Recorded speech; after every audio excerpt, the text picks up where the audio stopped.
قرآن کو سیکھو، اپنی بچیوں کو تعلیم دو، خود نماز نہیں پڑھو گے اولادیں نماز نہیں پڑھیں گی۔ اس لیے بڑوں سے پہلے گزارش ہے کہ بڑے لوگ نماز کی عادی بنے۔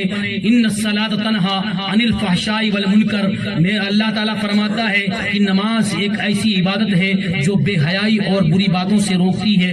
اور میرے آقا صلی اللہ تعالی وسلم نے، میں ایک بات ہمیشہ کہتا ہوں یاروں، نماز اس لیے نہ پڑھو کہ ہم کو جنت میں جانا ہے، اس لیے نہ پڑھو کہ دوزخ سے بچنا ہے، بلکہ اس لیے پڑھو۔ حضرت میں بتا دوں، ایک محمود اور ایاز کا نام سنا ہوگا۔ یہ حضرت محمود ایک بادشاہ تھے اور ان کا ایاز جو ہے وہ جو ہے مطلب وزیر تھے۔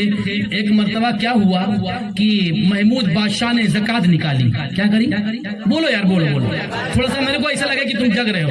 تو زکات نکالی۔ اچھا ایک بات بتاؤ، آپ لوگ گھبرا تو نہیں رہے؟ زبردستی تو نہیں سن رہے نا؟ نہیں زبردستی سن رہے ہو تو بتاؤ۔ تو زکات نکالی، اور زکات نکالنے کے بعد میں چھوٹے چھوٹے ہیرے جواہرات چاندی سونا، بھائی بادشاہ تھا، روپیے پیسے رکھ دیے اور کہا ڈنڈورا پیٹ دو بھائی، ڈنکے بجا دو کہ آج بادشاہ غریبوں کو زکات بانٹ رہا ہے۔ سب آئے، کوئی نے روپیہ لیا، کوئی نے پیسہ لیا، کوئی چاندی، کوئی جو نہ کوئی جو جس کی جو سمجھ میں آیا لے لیا۔ اچھا ایاز بھی غریب تھا، زکات اس کے اوپر بھی فرض تھی، تو ایاز نے کسی ڈھیر پر نہیں رکھا بلکہ محمود کے اوپر ایسے ہاتھ رکھ دیا، بادشاہ کے اوپر ہاتھ رکھ دیا۔ تو بادشاہ کہنے لگا کہ ایاز جا کر کے ادھر روپیہ پیسہ سنبھالو، ہمارے اوپر ہاتھ رکھ کے کیوں کھڑے ہو؟ کہا حضور میں تو آپ ہی کو چاہتا ہوں۔ کہا مطلب؟ کہا یہ روپیہ پیسہ آج ہے کل خرچ ہو جائے گا، مگر آپ ہمارے ہو گئے، ملکیت ہماری ہو جائے گی۔ یارو لوگوں کو خوش کرنے کی ضرورت نہیں ہے، تم اللہ رسول کو اپنا بنا لو، کائنات بھی اپنی ہو جائے گی اور آخرت بھی اپنی ہو جائے گی۔ زمین و زمان تمہارے لیے، مکین و مکان تمہارے لیے، چنین و چنا تمہارے لیے، بنے دو جہاں تمہارے لیے، ہم آئے یہاں تمہارے لیے، اٹھے بھی وہاں تمہارے لیے۔ آگے سمجھ لیں، میرے آقا فرماتے ہیں قرۃ عینی فی الصلاۃ، نماز میرے آنکھوں کی ٹھنڈک ہے، اس لیے نہ پڑھو کہ نماز ہم جو ہے جنت میں چلے جائیں، اس لیے پڑھو کہ میرے آقا کے آنکھوں کو ٹھنڈک پہنچا رہا ہوں۔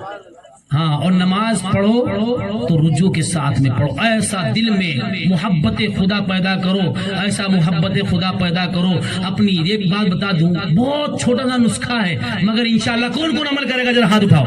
بہت بڑھیا نسخہ میں دے کے جا رہا ہوں، بہت پیارا نسخہ ہے، سب لوگ عمل کریں گے؟ چلو ٹھیک ہے، یہ نسخہ لو۔ نسخہ یہ ہے کہ کسی کو جو ہے شوگر کی بیماری ہے، کسی کو شوگر کی بیماری ہے، اور ایک آدمی کو ایسا ہے جو بلڈ پریشر کی بیماری ہے۔ بلڈ پریشر والے کو ڈاکٹر کیا کہتا ہے؟ نمک بالکل مت کھانا، کہتا نا۔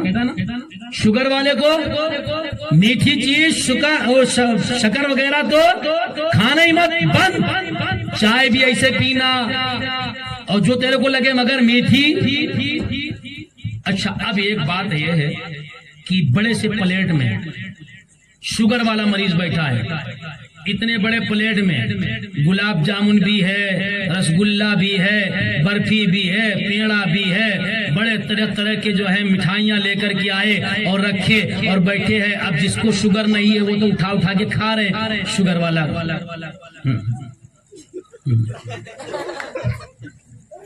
ہاتھ لے جا رہا ہے، واپس لا رہا ہے، منہ میں تو پانی آ رہا ہے، منہ میں پانی آ رہا ہے، ہاتھ جا رہا ہے، واپس آ رہا ہے۔ کیوں واپس آ رہا ہے؟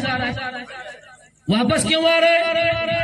منہ میں پانی آ رہا ہے مگر واپس اس لیے آ رہا ہے کہ میاں ابھی تھوڑی دیر کے لیے کھا تو لے گا، مٹھائی کا مزہ بھی مل جائے گا، مگر اس کے بعد میں ہو سکتا ہے تیری شوگر بڑھ جائے تو تیرے جو ہے تو بے ہوش بھی ہو جائے، منہ سے پھینا بھی آنا شروع ہو جائے، ڈاکٹر کے پاس جانا بھی شروع جو ہے پڑ جائے، یہاں تک کہ ہو سکتا ہے کہ 5 روپے کی مٹھائی کے لیے کہیں ہم کو ہزاروں سے خرچ کرنا نہ پڑ جائے، کہیں میری جان نہ چلی جائے۔ اللہ اکبر۔ اسی طریقے سے جو اگر بلڈ پریشر آفیسر والا بیٹھا ہے، طرح طرح کی نمکین آ گئی، بہترین بہترین نمکین آ گئی، سب نے جس کے جو ہے بلڈ پریشر نہیں ہے وہ تو کھا رہے ہیں، مگر یہ بیچارہ منہ میں پانی آ رہا ہے مگر واپس کر رہا ہے، نہیں ہم کو نہیں چاہیے، کیوں؟ کہ نہیں میرے کو بلڈ پریشر ہے۔ اب یہ ہے میرے بھائیوں، ایک بات بتاؤ، جو ہے منہ میں رکھا کھا لیا تو جتنی دیر کے لیے کھایا مزہ تو ملے گا نا، مزہ مل جائے گا، مگر اس کے بعد میں وہ سزا میں تبدیل ہو جائے گا،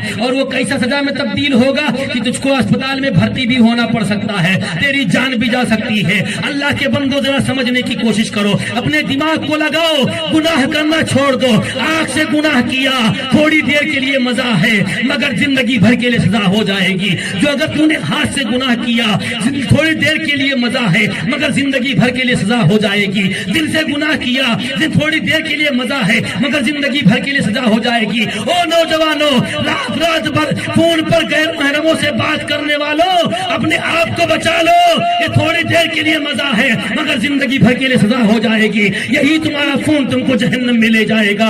اے میری بہنوں، کسی غیر مرد سے بات مت کرنا، کسی غیر لڑکے سے جو ہے ناجائز تعلقات مت رکھنا، کسی غیر لڑکے سے کبھی بےزا بات مت کرنا، تمہاری شادی ہو جائے اس کے بعد خوب محبت کرو مگر اس سے قبل کسی سے ہاتھ مت بڑھانا، کیوں؟ کیونکہ تم شہزادی رسول ہو، تم رسول اللہ کی شہزادیاں ہو، تمہارا مقام بڑا اونچا ہے، تمہارا بڑا مقام ہے، ارے تم ہی وہ ہو جس کے لیے کعبۃ اللہ چل کے آیا ہے، وہ اور کسی اور کے مرد کے لیے نہیں، کسی نبی کے لیے نہیں، کسی ولی کے لیے نہیں، بلکہ ایک ایسی عورت بھی ہے جن کے لیے کعبہ خود چل کے ان کا طواف کرنے آیا ہے۔